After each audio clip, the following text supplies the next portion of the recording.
Mollie, let's take it right back to where it all began. So when was it that you or your parents or somebody, a teacher or someone who was part of your life, realised that you had the potential to perform? So I've always done dancing since I was about 2 years old. I started fresh out of nappies, straight into the dance studio. But acting-wise, I was in year 5 and we were doing monologues about the war for like a history kind of thing.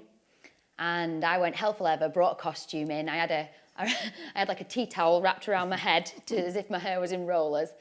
And my teacher was that impressed that she made me perform it to the whole class. And everyone was clapping, and I think that was my first real thrill. I think I was made to perform it about 5 times, to be honest, to different people. So I was like, oh, clearly, they're impressed with me here. Always a bit of a teacher's pet. So, anything for extra credit. Not like that. That sounds awful.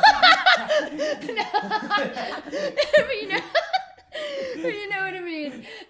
I was always one to try hard. I always wanted to kind of like do well in school. So for me, that was like the first thrill because I knew they were impressed by it.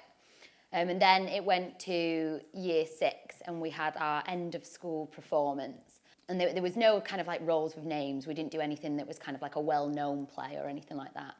But I played the role of a stressy teacher. And my stressy teacher was putting on the nativity for the reception class. Okay. And when the children weren't performing how they should do, she was getting more and more infuriated until the point where she erupts on stage in front of all the parents and saying, I've got bills to pay and I've done this and that and I've got this stupid nativity. And so I was in year 6 having this absolute meltdown on stage and loved it, to the point where one of my friend's grandmas said, if she doesn't become an actress, I will eat my own hat. And I think I found it funny. So I was like, that's it. I'm going to be an actress. Going into secondary school, how was that from a drama point of view on the education system? Was it pushed? No. And it was something that I've always kind of said that I disagree with, really. Because they don't introduce drama to the curriculum, or they didn't at my school, until around about year 9 when you choose your options, and you have to choose it as an option if you want to do it. So it was almost as if it wasn't as important as the other subjects, which I understand what they're saying, kind of like you need your maths, you need your English, but drama's all about confidence and personality and, being able to perform, and everything in life is a performance to an extent. So I think it's just as important. And I think at the crucial age of going from primary school to high school, it's kind of like a milestone in forming who you are. Of course. And just before you get all the pressure of, boys, and I've got to have my hair straight for school, so I'll get up at 6 o'clock every morning to put makeup on just to go to school. And like obviously boys, it's kind of like, football, got to be cool, can't do drama. Yeah. So those 2 years, I think it makes a massive difference, because by the time you get to year 9, it's too late. Everybody's already, it's not cool to do drama. Yeah.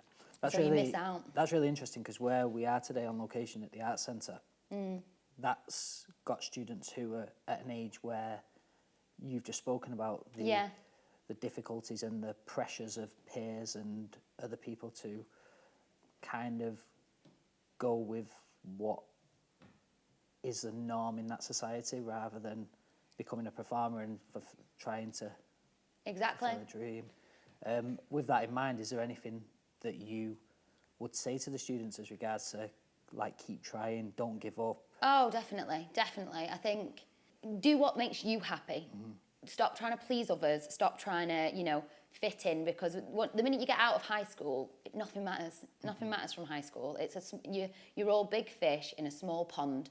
And when you get into the big wide world, you can be yourself, and you don't need to, fit into what they think is acceptable. But my main bit of advice that I wish I'd known when I was that age, and probably that as I get a little bit older as well, is do not judge your success by the success of others. And I say it all the time. I got to a stage where, I was slightly older, but I was watching my friends finish uni. And I chose not to go to uni, so watching my friends finish uni, buy the first house, seemingly doing really well, in life whilst I'm working at the same restaurant that I worked in since I was 14 years old. And it kind of starts to eat away at you, like, I'm not doing well for myself, I need to change my idea, I need to stop pursuing drama, I need to do something else. And it just eats away at you constantly until, and it's all because you're watching other people. And stop watching other people. Just focus on you and your goals and your success, and eventually you'll get there. Were you pressured during that period where you was thinking about other people having a career and having their house, etc.? Did you kind of put pressure on yourself, or was you pressured by others to maybe not have acting as your main goal and to look into something further? There's always been a little bit of pressure. So I was quite academic. I did really well in my GCSEs. I got 5 A's, 5 A stars, which is counts for nothing now, but it was really good at the time. And so because of that, my family, or members of my family, really pushed for me to go down an academic route. I think my school wanted me in the Oxford and Cambridge group, you know, to potentially go there and study something for a real job, as my dad puts it. But so there was always a little bit of pressure there, whereas I knew my heart was with acting and with drama, and it didn't matter how well I did on exams, I wanted to do that. But even, to be honest, even after I'd had a bit of success with acting, at Christmas, my dad still said to me, "So when are you going to get a real job, Mol?" So I think some people's attitudes towards it is just that acting isn't a real job. That's what some people think, and you're always going to get that. And unfortunately, that's just something that comes with the trade. So then, from the transition of being 18 and deciding that you are going to be a drama, like taking drama seriously, did you apply to drama schools? Did you? Yeah, I didn't apply to many, to be honest, because I always knew, because most drama schools, I was always told, are theatre-based. And as much as I was interested in theatre, I loved theatre, I knew for me I wanted to go down a screen route. So there was only 2 to 3 main drama schools that I was really that interested in. And I applied to both of them. I got a recall for one, and didn't get accepted into the other one. It was just a no. But I was 18 at the time, and then I applied for the acting school that I'm actually still at now. And they kind of had the belief that you don't need, you know, a drama school degree to go on and do acting. So my attitude towards it changed. And the next year I applied again, just because I think I'd already applied before I started at my acting school, actually. So I thought, I'll go to the auditions. I went to one of them, and I got offered the foundation course, and I think I was 19 at the time, and I got offered the foundation course at the one that I wanted the most, to be honest. But I turned it down because I was enjoying what I was doing, and I thought, you know what, I'm just going to try it this way first. At 20, you got your first role, is that correct? Yeah, I think so. So that was Love, Lies and Records. How old am I now? How old was I then? I don't know. But yeah, probably around then. So how did the Love, Lies and Records role come about? Like, how did you have an agent at the time? No. Okay. Well, no, I just left. Which is good, because a lot of people put pressure on themselves that, oh, I want to be an actor, I have to get an agent to be able to get the role, but you've kind of gone against the grain with that. And yeah. Well, so I was with an extras agency when I was younger. Nothing wrong with that, but I think one thing that I have learned is sometimes it does your career more harm than good to be with the wrong agent. It's better to have no agent than to be with the wrong agent for what you want your career to be, essentially. Mm-hmm. And so my acting coach said, where do you want to be? What do you want to do? And advised me to leave my agency. And I was like, no, I can't leave my agency because I need to have an agent. I need to have an agent. And he was that like, ego kicks in. Yeah. And he was like, leave your agency. He's like, just do it. You're better off with no agent at this stage. You don't need an agent. We're just getting you ready for the industry. Just leave. So I didn't have an agent at the time. And a casting director came into class, David Shaw, and watched me in class, watched a few of us in class, just observing the class, essentially, and invited me to audition for Love, Lies and Records. And I was nervous. I was so nervous. It was like a proper audition, you know what I mean?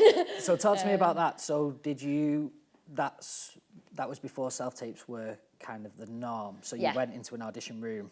Yeah, I went into an audition room. Was that your first audition that you've ever? No, I did go to one when I was about 16, and I got in the final 2 for a role on a soap, and I was gutted when I didn't get it. You know, when it's your first big rejection. But yeah, and I made it all the way into the final 2.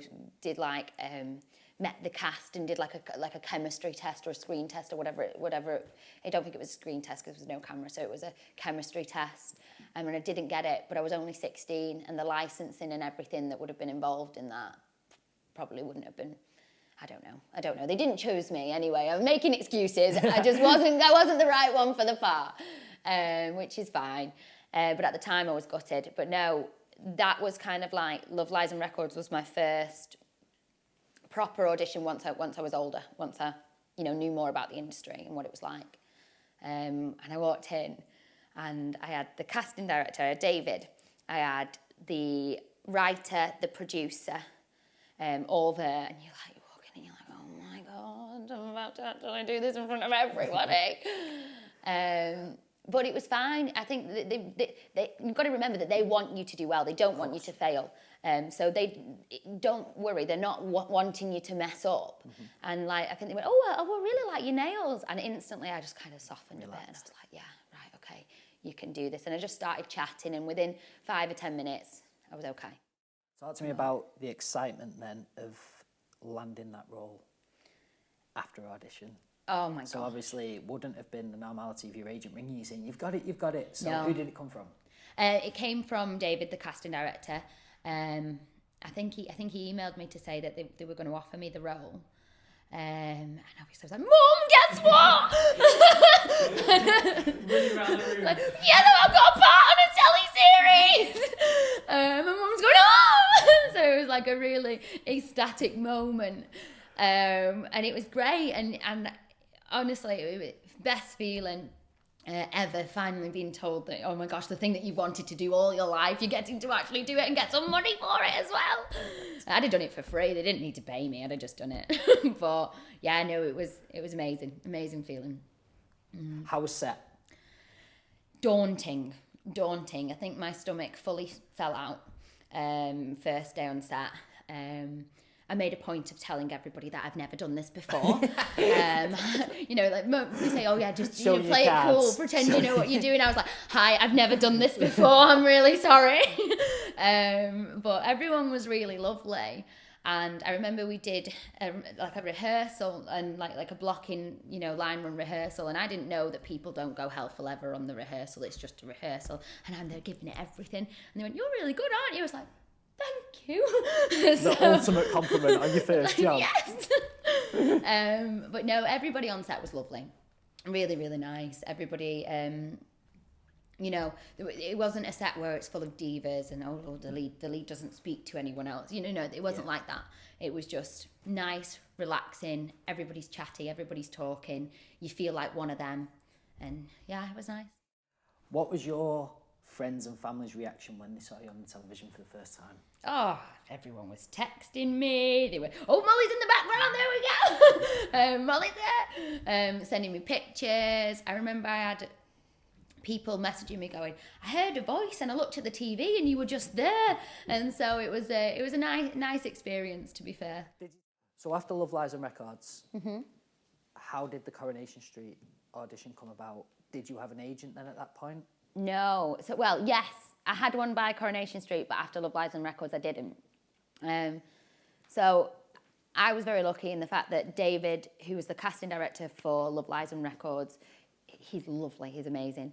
And he wrote to agents on my behalf and kind of said, look, I've found this girl.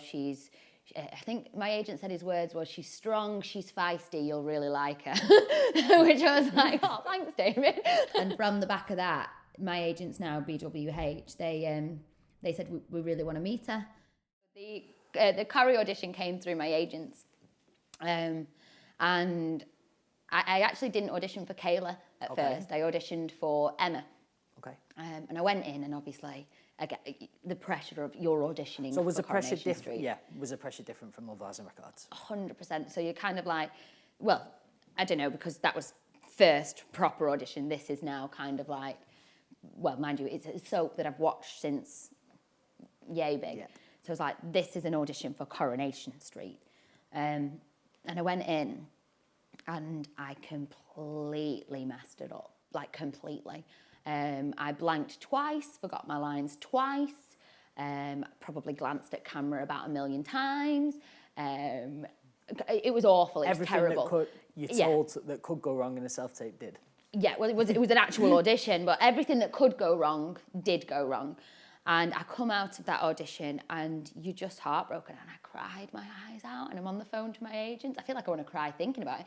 And I was on the phone to my agents going, I'm really sorry, I've just messed it up and they're never going to have me back again, that's it. And they was like, don't worry, it's fine, we'll get you something else, don't worry. But if you want, do a self-tape of the scene and we'll send it over to them. I was like, okay. So I rang my acting teacher, I was like, I need to come and do a self-tape right now. And he was like, okay, come in. So we did a self-tape and we sent it over to them. And my agent said, really sorry, Mollie feels like she really messed up in the audition, and so we've done a self-tape. If you get a chance, please would you watch it? And they replied and they just said, we didn't think she messed up the audition at all. We thought she was really, really good and we were really pleased with her, but we love her self-tape too. So I was like, wow, so when I think I've done really bad, I haven't. So you're automatically hard on yourself. So it was more the pressures on yourself and the... Yeah, you're automatically more critical and harder on yourself than what they've seen. And, you know, it doesn't matter if you mess up, as long as they've just seen one thing in you that they like and that they think they can work with, or that like a spark or something, then that's fine. Mm-hmm. They're not looking for the polished performance in the room. And so from the back of that, they said, look, we don't think she's right for the part of Emma, which I completely agree with. I think Ali, who plays it now, is absolutely amazing and suits it down to the T. And she does a much better job of it than I could have ever done. But they said, but we are auditioning for another part called Kayla, and we do think she would be right for that. Will she come back again next week and do an audition for Kayla? And I was like, yes, I will. Did all the nerves go then? Like, because you knew that they liked you, and coming back in for a second time for a different role, was there just as much pressure on yourself? A little bit. Okay. No, it was probably a little bit better, because I was like, okay, so you know, even when you think you've done absolutely heartbreakingly awful, you've not. Which did subside my nerves a little bit, but it was a really strange experience, because normally when you do an audition you get nothing back. It's just thank you, and you don't know whether they're pleased with you, whether they're not pleased with you. It's just thank you, we'll be in touch, or they might not be in touch, because half of the time they just don't get back to you. Mm-hmm. But this one was different. So when I did the screen test for Kayla, I think I was first in. Because I think they said, yeah, I was the first one in for the screen test, and I did it with Lucy, and we did it, I think we did it about 4 times, maybe the scene. We did a block through, a rehearsal, and then we did it 3 times. And the casting director actually followed me out and was going, and then the director come over and said, that was really good, really, really good, and shook my hand afterwards and was like, thank you, you know, like what's going on? And then the casting director actually followed me out and said, that was amazing.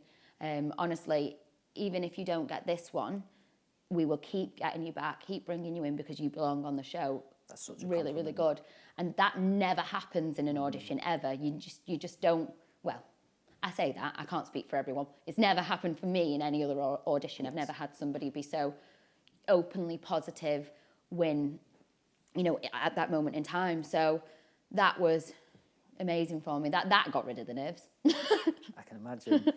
Did you know at that point how interesting this storyline was going to be for Kayla? Did you have any idea how many episodes it was going to be or anything like that? Because it's, when you look at the actual storyline, it was quite intense. In a 3-month period that you played Kayla, 4-month period, whatever it was, the storyline was fantastic. Yeah. Yeah, I did know. I knew it was only ever going to be a short stint, because I think she was actually meant to be more explosive than what she was as well. And they toned it down a bit to make her more redeemable. Mm-hmm. but originally she was meant to be even more evil, essentially, and I think that that changed as it went on. But yeah, no, I knew it was always going to be a short stint because I knew she was going to do some bad stuff. But I kind of like that. I kind of thought, you know, I'd rather come in and, you know, mess some, I was going to swear then, mess some stuff up.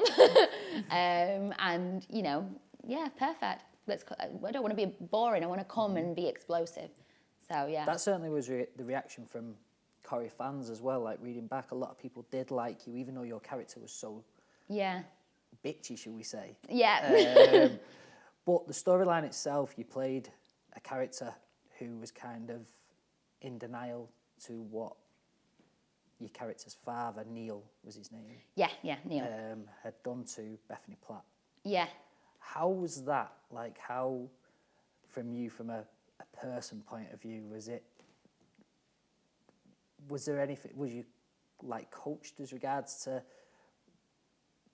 the storyline or no, I wouldn't. It's not really a normal storyline. No, I wouldn't say I was coached, but knowing that because she wasn't evil, she was never evil. Kayla was just misled.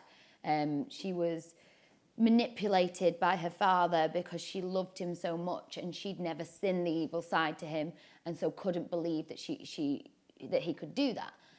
So she straight away believed that everybody else that was accusing him was evil, and that he wasn't, and that he'd had the wrong done to him because that's what she'd been told. And it's kind of like the idea that love is blind, isn't it? She loved him so much. He was her dad, so she couldn't even contemplate that he could have done such horrible things. So that then kind of made it easier to play her because she wasn't just this evil person. Everything that she was doing was coming from a place of love and coming from a place of determination and passion to kind of clear her dad's name. Like, it's not her fault that, you know, he actually did those things. She was just as much of a victim, maybe not just as much, but she was a victim as well. Going back to playing the character of Kayla and being on set and becoming part of a show that is probably one of the most watched programmes in Britain, if not Europe, the world. How was that?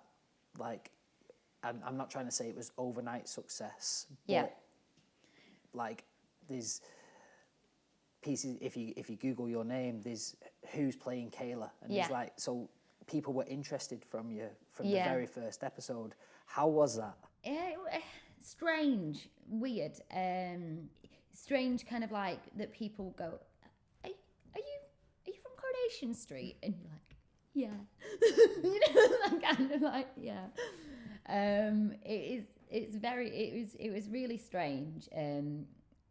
I wouldn't say that I got, you know, because I was only in for a short stint. I know people, like, obviously the people who've been there longer are a lot more recognisable. I think I've kind of, I had it for a short amount of time, and then I've kind of like slid under the radar, which is quite nice. And you was rewarded with an Inside Soap Award as well. How was that? Amazing. So, yeah, amazing. It was really good as well because the voting for the award, so the awards didn't open until after Kayla had finished being on screen. She wasn't on screen anymore. So normally that means, you know, well, you're not on screen, they're not watching it at the moment, so they're not going to vote for you because they're not going to remember you. But they did. I think it was 3 months. The awards was in October, and I finished in June screen. I don't know, June or July time. I was off the screens, so July it was. So it was 3 months after Kayla had finished being on the screens that the awards came about. So for them to still vote for me and still have, you know, the memory of the storyline, for that to still be impacting so long after, that was great, because it kind of meant that I'd made a really good impression. It's a great compliment for you as an actor. Yeah, it was amazing. And to actually get to go to an awards ceremony and win one, and you get to hold it, I was like, wow. So then let's talk about after you left Coronation Street with morale, probably the highest you've ever had. Yes, yeah. How was it then from an audition point of view, from a role point of view? Because it's more the period that I'm talking about where from leaving Coronation Street to taking up your new role, which Yeah. we will talk about later. How was that for you? So I think I wasn't bothered by it as much because I kind of understand, because I've got a lot of friends that are working actors. I understand that you will probably have at least a 6-9 month period where you don't work after one job to another. You're very lucky if you don't, essentially. Not lucky. Yeah, that's a bad word to use. But essentially, most people do. Or as an actor, you're in and out of work constantly. So I was okay with that. Did you go back to a normal job? Yeah. So I literally probably gave it 3 weeks of being out of Coronation, less probably. And I went back waitressing with the job that I've been at since I was 14. Wow. Back waitressing, and that didn't bother me. It bothered other people more than it bothered me that I was doing a normal job, as they say. So I'm a workaholic. I had 3 jobs at 18. I used to do 9, half 5, 6, 10, 10, 3. Most days I loved working. So for me to just not work, it was not an option.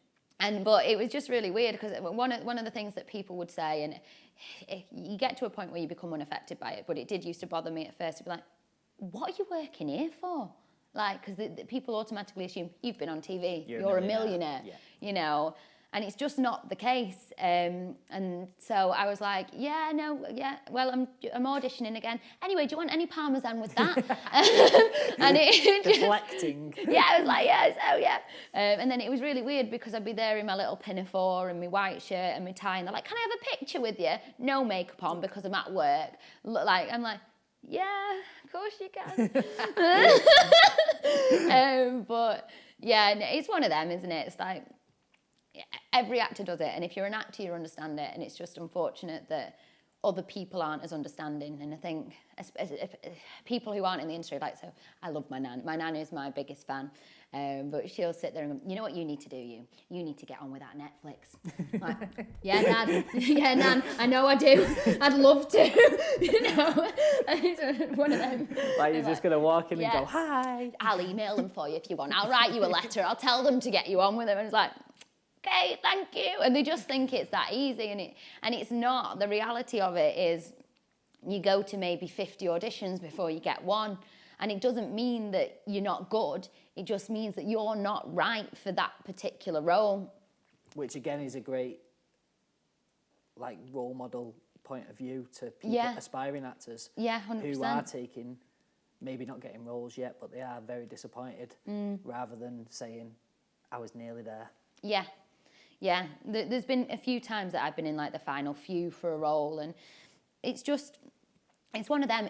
You wouldn't be in the room if you weren't good enough. You've just got to remind yourself that the fact that you have made it through the door, you're good enough. But unfortunately, there will be somebody who is just exactly right and exactly what they're looking for. And acting is completely subjective at the end of the day. So one person's idea of what's perfect for that role will be different from another person's idea of what's perfect for that role. And unfortunately, it's whoever sat in the chair that gets to decide. So don't put the pressure on yourself and put the onus on you. Is that something you've learnt now, recently?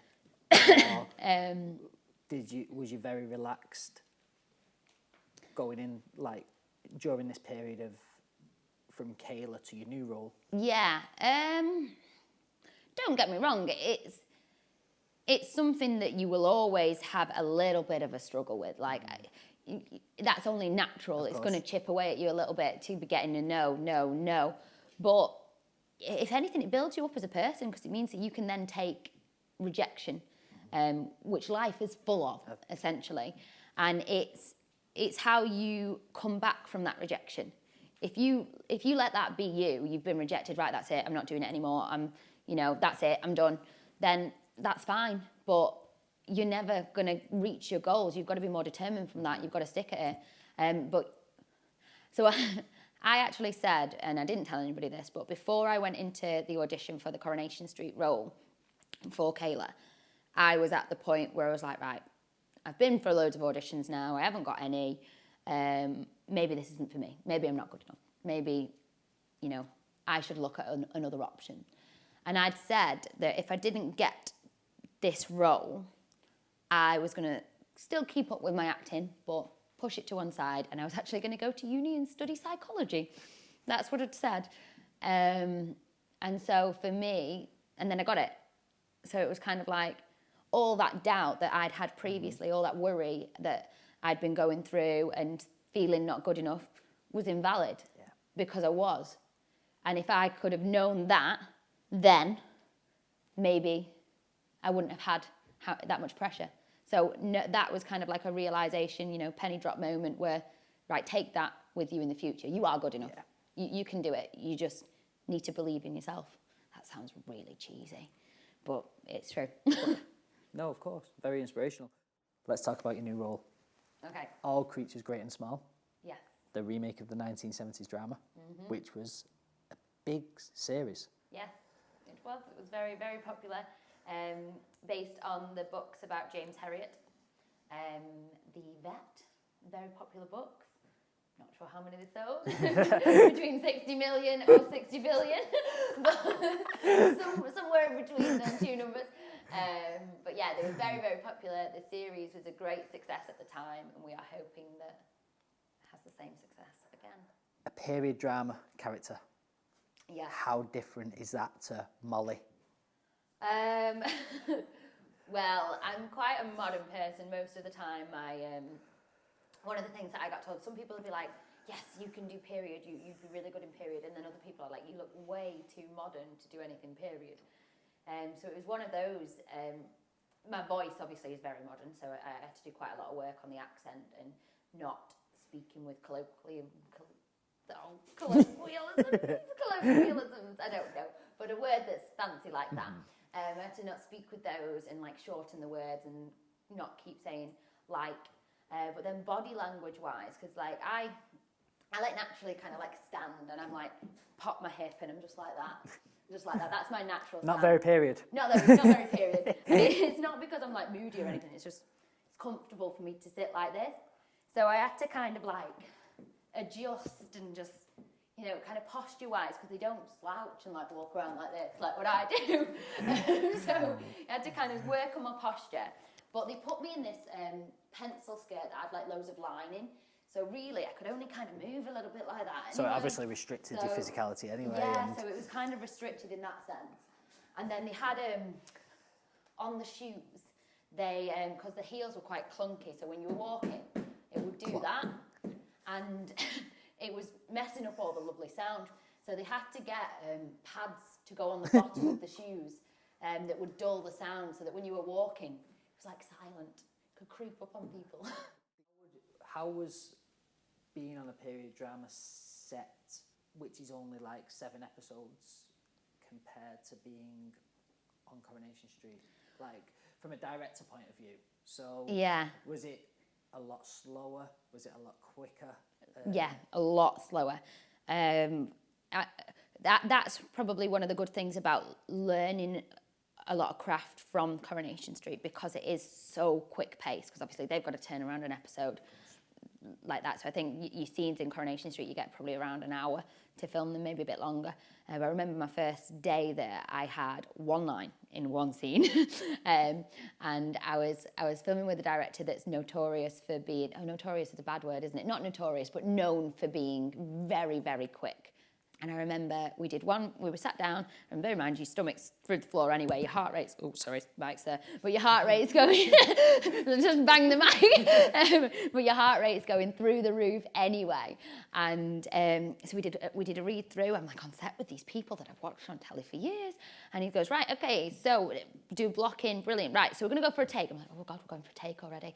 And I think it was something to do with, my mum wants me to get some biscuits. That was the line. It was something to do with, I like my digestive biscuits, or along that line.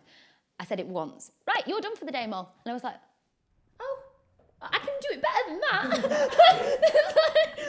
But, so that's how quick that was. Whereas when you're working on a drama, you can go a lot longer. You'll spend half a day on one scene sometimes.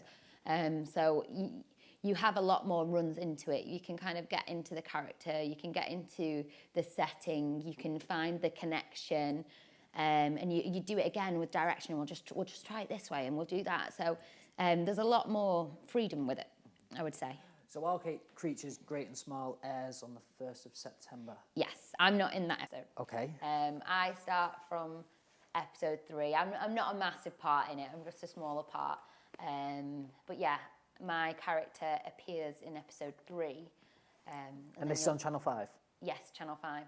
But you'll have to keep watching to see how long my character stays in it for. I don't want to give anything away. No, nothing at all. I won't ask some questions. Regardless of that, it's a cracking series. You're in for a treat. It's going to be a really good one.